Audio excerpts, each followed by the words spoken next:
When internal conflicts arise within a state, does launching foreign wars become the means to divert them? Can just a few words incite 3 or 5 states to gang up against another? Isn't this strikingly similar to today's international situation? Yet all this had already played out in China 4,000 years ago. That's why Chinese people often jest that over thousands of years, it's the same old play with just different actors. Listen to the stories that unfolded in China from millennia ago. Perhaps they'll give you deeper insight into today's world. Last time we spoke of how Zhou Yu assassinated the ruler, seized the throne, and sought to consolidate his position by waging foreign wars. Hoping victories would boost his domestic prestige, did he succeed? Let's begin today's story.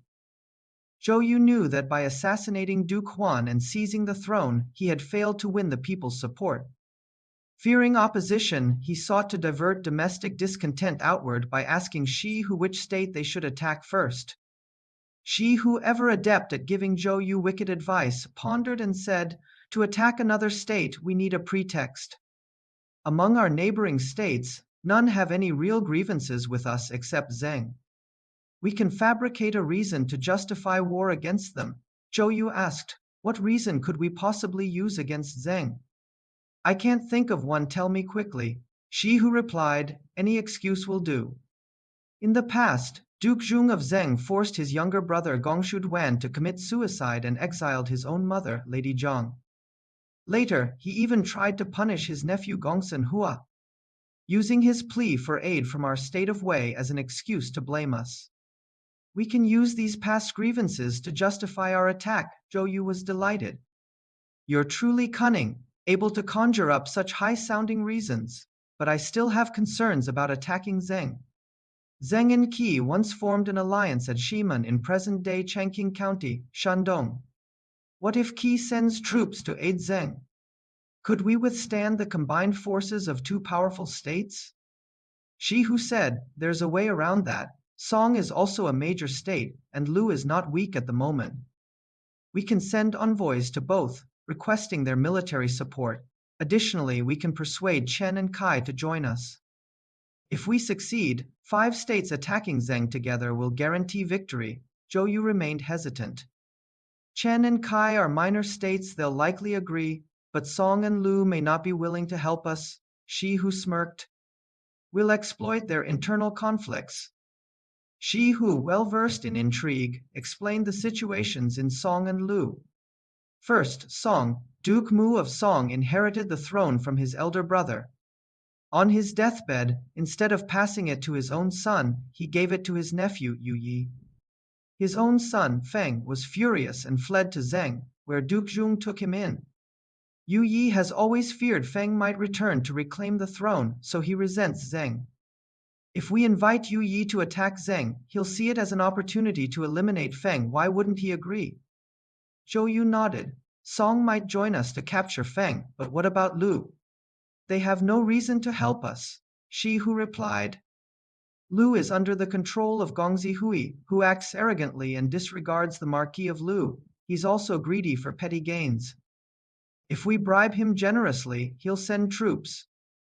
Pleased with Shi Hu's schemes, Zhou Yu dispatched 3 envoys to Lu, Chen, and Kai. However, he struggled to find a suitable envoy for Song. He asked Shi Hu for advice. Shi Hu thought for a moment. Ning Yi is eloquent. If we send him to persuade the Duke of Song by appealing to his interests, Song will surely send troops. Through the efforts of these envoys, Song, Lu, Chen, and Kai were all convinced to join the campaign. In 719 BC, the 5 states launched a joint attack on Zheng. Shi Hu led the vanguard for Wei, with Zhou Yu commanding reinforcements from behind. Together, the coalition amassed over 1,300 war chariots, advancing toward Zheng in a mighty force. When Duke Zhong of Zheng heard that Wei had rallied troops from Song, Lu, Chen, and Kai to attack, he summoned his ministers to discuss how to repel the enemy. Some advocated resistance, while others proposed negotiation and appeasement, each presenting their arguments. Generally, military officers favored fighting, while civil officials leaned toward paying tribute for peace. Many appeared extremely alarmed. After listening to all opinions, Duke Zhong calmly said, "To devise a strategy against the enemy, we must first understand their situation thoroughly. Zhou Yu of Wei has just seized the throne and lacks popular support. His attack on Zheng is baseless. He dredged up old grievances as a pretext, so even his own people won't fight wholeheartedly for him. His goal is merely to bolster his prestige and suppress dissent. Lu's Gongzi, who he is motivated by Wei's bribes. This campaign isn't the Marquis of Lu's true intention. Chen and Kai have no historical grudges with Zheng. They bear no real hostility. Only Song harbors resentment because we shelter Prince Feng. Their participation is solely to eliminate him. Here's our plan. Move Prince Feng to Chang in present-day Henan province. Once Song's army learns of this, they'll divert forces there, splitting their strength. Thus, though the enemy's numbers seem daunting, they're not truly fearsome. Duke Zhuang's analysis dispelled everyone's concerns and bolstered their confidence. Civil and military officials alike praised his foresight. With consensus reached, Duke Zhong deployed troops strategically. He ordered Zifeng to lead a detachment out the eastern gate to challenge Wei's camp alone. After a few skirmishes, Zifeng feigned retreat. Other commanders were instructed to hold their positions without engaging. Puzzled, the ministers questioned this approach. Duke Zhong explained, "Zhou Yu wages war mainly for the reputation of victory. Let him win one battle. Once his vanity is satisfied, he'll withdraw. His domestic troubles leave him no real appetite for prolonged conflict. By giving him an exit, we hasten his retreat. Frankly, we've no desire to waste resources on meaningless wars." The ministers marveled, "Your lordship's insight is divine. This spares our strength and shields the people from war's hardships." All endorsed his strategy. Duke Zhong then sent Xia Shuing with troops to escort Prince Feng to Chang, deliberately leaking the news to Song's army. As predicted, Song's forces diverted toward Chang. Since Song contributed the bulk of the coalition, the other three states, Lu, Chen, and Kai, began wavering. Meanwhile, Zheng's Gongzi led troops to challenge Wei alone. The armies of Lu, Chen, and Kai stayed behind their barricades, watching from high ground as Wei's vanguard, led by Shi Hu, clashed with Gongzi. After fewer than 10 exchanges, Gongzi feigned defeat and withdrew. Shi Hu pursued to the city gates, where another Zheng detachment sallied forth to cover the retreat. With this victory secured, Shi Hu advised withdrawal. Zhou Yu protested, "Our morale is high, we should press the advantage. Why retreat after one win?" Shi Hu countered, "Zheng is formidable. This symbolic victory suffices. We never aim to seize territory, only display might. Your throne is newly won. Lingering abroad risks rebellion at home." Zhou Yu slapped his thigh, "You're right. I'd forgotten that." Soon, generals from Lu, Chen, and Kai arrived to congratulate him and request withdrawal. Thus, after just 5 days, the coalition disbanded, each army returning home. Back in Wei, Zhou Yu found people openly or privately condemning him, some for usurping the throne, others for waging pointless wars that drained resources and disrupted lives. Desperate, he summoned Shi Hu. "The people still reject me. What now?" Shi Hu pondered, "Only one solution. Invite a revered elder statesman to legitimize your rule. His prestige could stabilize the court." Zhou Yu asked who qualified. After counting on his fingers, Shi Hu reluctantly suggested, "My father, Q, once served as senior minister. His name commands universal respect. If we persuade him to endorse you, the people will accept your reign." Zhou Yu brightened, "Go invite him at once." Shi Hu hesitated, "It's unlikely. He disowned me after our past mischief, whipped me, locked me up. I escaped and never returned. He won't listen to me." Zhou Yu waved this off. "Circumstances have changed. You're now a high minister, and I'm the ruler. We'll bring lavish gifts and make a formal appeal. Surely he won't cling to old grievances." Thus, Zhou Yu and Shi Hu prepared generous offerings and set out to seek Q's endorsement, a gamble to salvage their crumbling legitimacy. Having agreed on their plan, Zhou Yu hastily prepared gifts and went to invite his father. Q declined, citing old age and poor health. Zhou Yu returned and reported this to Zhou Yu, who then asked, "Since your father refuses to come, should I visit him personally and seek his advice at home?" Zhou Yu replied, "That would not be appropriate. Let me go again, this time as your official envoy," requesting his counsel on statecraft and see how he responds. When Zhou Yu met his father again, he conveyed Zhou Yu's admiration and asked, "How can we win the people's hearts and stabilize the state?" Q closed his eyes, refusing to look at his son. After a long silence, he finally said, "When a feudal lord ascends the throne, he must seek recognition from the Zhou Son of Heaven. Only with the king's acknowledgement and rewards will his position be secure. Tell your new ruler to pay homage to the Zhou court." Zhou Yu said, "But if Zhou Yu goes uninvited and the king refuses to receive him, it will worsen our situation. Should we find an intermediary? Who would be suitable?" Q remained silent for another moment before replying, "If you need a mediator, seek Marquis Chen. The Zhou king trusts him. Wei and Chen have been friendly recently. You even borrowed troops from them. If you ask for his help, he will agree. With his endorsement, meeting the king will pose no difficulty." Zhou Yu returned and relayed this to Zhou Yu, who was overjoyed. They prepared lavish gifts and set off for Chen to seek Marquis Chen's assistance. Q, however, was close friends with Chen's high minister, Zizhen, who held significant influence in Chen's court. Q secretly sent a trusted messenger with a letter to Zizhen, urging him to present it to Marquis Chen. The letter read, "To the esteemed Marquis of Chen, our state of Wei has suffered great misfortune. Zhou Yu murdered our rightful ruler and seized the throne, aided by my unfilial son, Zhou Yu. If these two villains are not executed, their treachery will inspire others, and chaos will spread.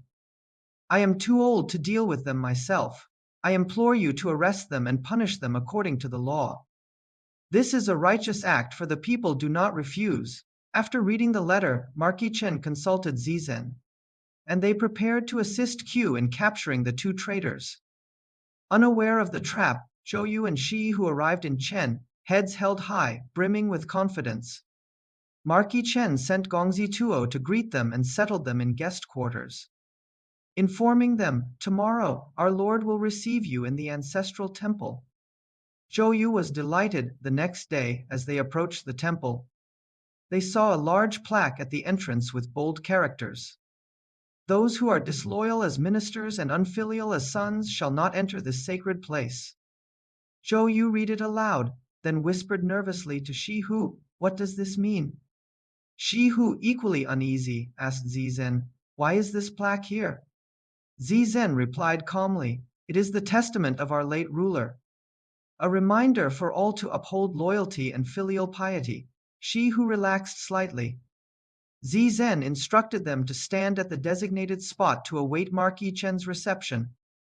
But instead of the Marquis, Zizhen stepped forward and declared, "By the decree of the Zhou Son of Heaven, seize the traitors Zhou Yu and Zhou Yu. All others are pardoned." Before they could react, hidden guards rushed out, capturing Zhou Yu instantly. Zhou Yu desperately reached for his sword but fumbled in panic. Though he fought barehanded, overpowering several guards, he was eventually subdued. Zizhen then read Q's letter aloud, revealing that their capture was all part of Q's plan. Marquis Chen, following Q's request, prepared to execute both men immediately. However, his ministers advised, "Zhou Yu is Q's only son, perhaps we should send them back to Wei and let Q decide." Lest he regret it later, Marquis Chen agreed and imprisoned them separately. Meanwhile, Q, who had retired from court, was summoned when Chen's envoy arrived in Wei. The officials presented him with Marquis Chen's letter. After reading it, Q remained silent until the ministers said, "The fate of these two men rests in your hands." Q declared firmly, "Their crimes are unforgivable. They must be executed."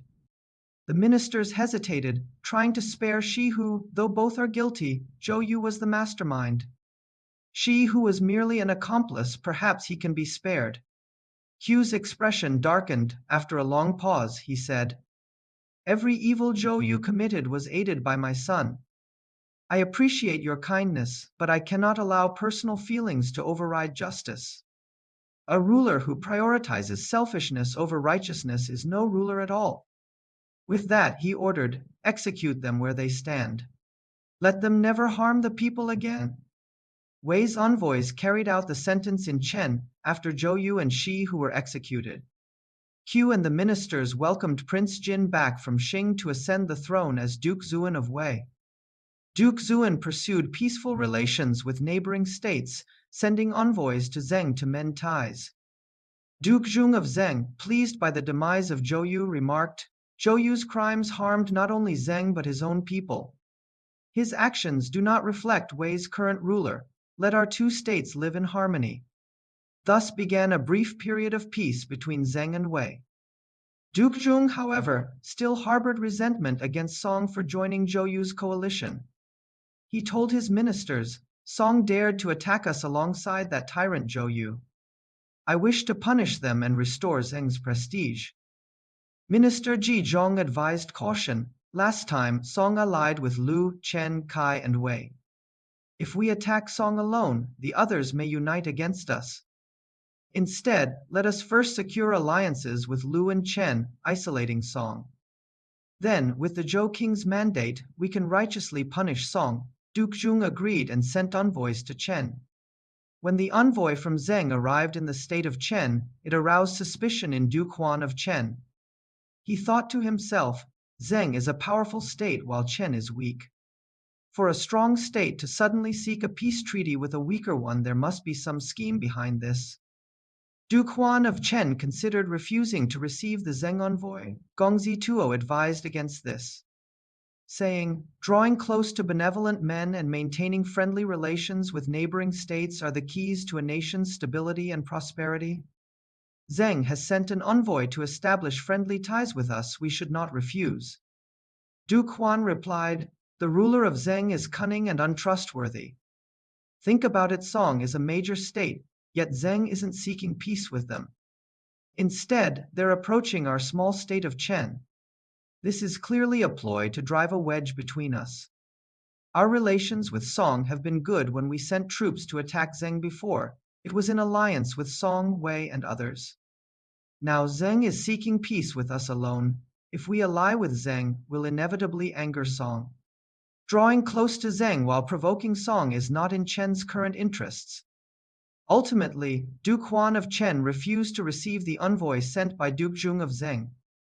When the envoy returned to Zheng and reported Chen's refusal to receive him, Duke Zhong of Zheng was furious. He declared, "Chen dares to reject us only because they rely on the support of Song and Wei.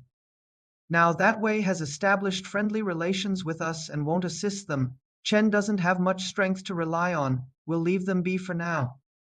I will first form alliances with Qi and Lu, then attack Song. After defeating Song, we'll deal with Chen. Let's see how capable they are then." Seeing Duke Zhuang's anger, Ji Zhong advised, "My lord, do not be angry. Zheng is larger than Chen, so when we take the initiative to seek peace with them, it's natural for them to be suspicious. They likely fear we're using a divide and conquer strategy or doubt our sincerity, which is why they refused.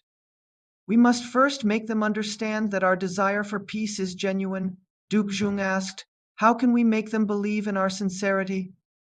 Ji Zhong, noticing Duke Zhuang's anger had subsided somewhat, replied, "We can have our border troops deliberately provoke minor disputes.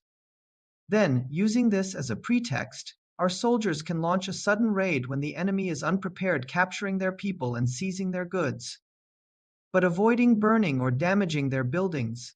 Afterward, we'll send an eloquent envoy to return all the captured goods and express our sincere desire for peace. When they see we are acting in good faith, they will surely be willing to negotiate peace with us." Duke Zhong nodded in agreement. Ji Zhong continued, "First, we'll establish an alliance with Chen. Then, once we've severed Song's alliances and eliminated threats to our rear, we can launch our campaign against Song. This is the best strategy." Duke Zhong found this reasoning sound and said, "Good, we'll proceed as you suggest." Duke Zhong of Zheng was furious. he declared. Chen dares to reject us only because they rely on the support of Song and Wei. Now that Wei has established friendly relations with us and won't assist them, Chen doesn't have much strength to rely on, we'll leave them be for now. I will first form alliances with Qi and Lu, then attack Song. After defeating Song, we'll deal with Chen, let's see how capable they are then. Seeing Duke Zhuang's anger, Zhizhong advised, My lord, do not be angry. Zheng is larger than Chen, so when we take the initiative to seek peace with them, it's natural for them to be suspicious. They likely fear we're using a divide and conquer strategy or doubt our sincerity, which is why they refused. We must first make them understand that our desire for peace is genuine, Duke Zhong asked. How can we make them believe in our sincerity?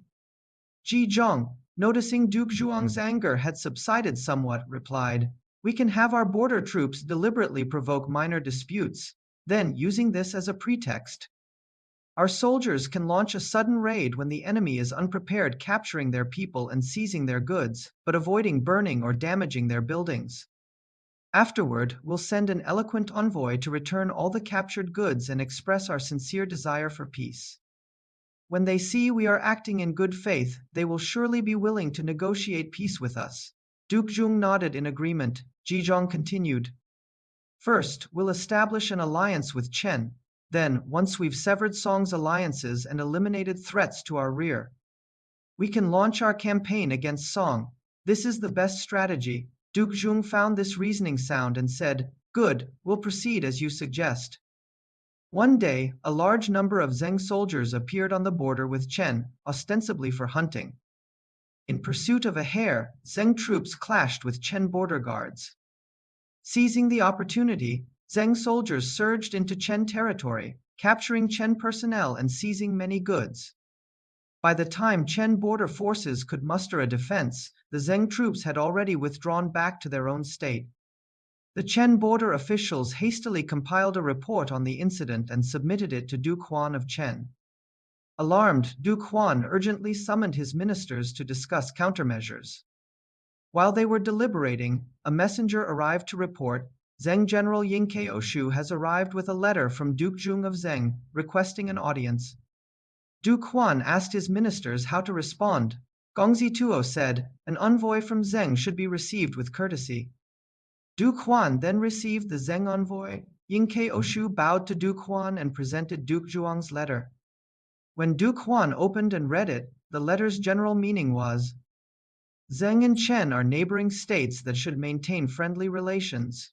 Recently, when Chen refused Zheng's offer of peace, border troops suspected discord between our two states and initiated unauthorized clashes. Upon learning of this, I was deeply troubled.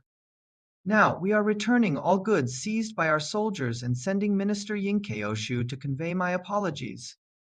If you can understand my sincere intentions, our two states can establish lasting friendship and mutual support. This aligns with our long-term interests. After reading the letter, Duke Huan concluded that Duke Zhuang's peace overture was genuine. He hosted Ying Keoshu with the highest honors, and the following day sent Gongzi Tuo to Zheng as his representative to return the courtesy. From then on, Zheng and Chen restored their former friendly relations. But did Zheng then proceed to attack Song? Please look forward to our next program. See you soon. As you can see, historical China was made up of countless small states that fought endless wars against each other, gradually emerging into the China we know today. Over these thousands of years of integration, countless fascinating stories unfolded. I am a Chinese high school student, and in my free time, I create this video to share the stories that find most intriguing, thought-provoking and fun stories that will help you understand China better. If you're interested in China, have any questions about the country, or need travel tips for an upcoming trip, feel free to leave a comment under my video. I'll do my best to reply as soon as possible and provide whatever help I can. Thanks for following and liking.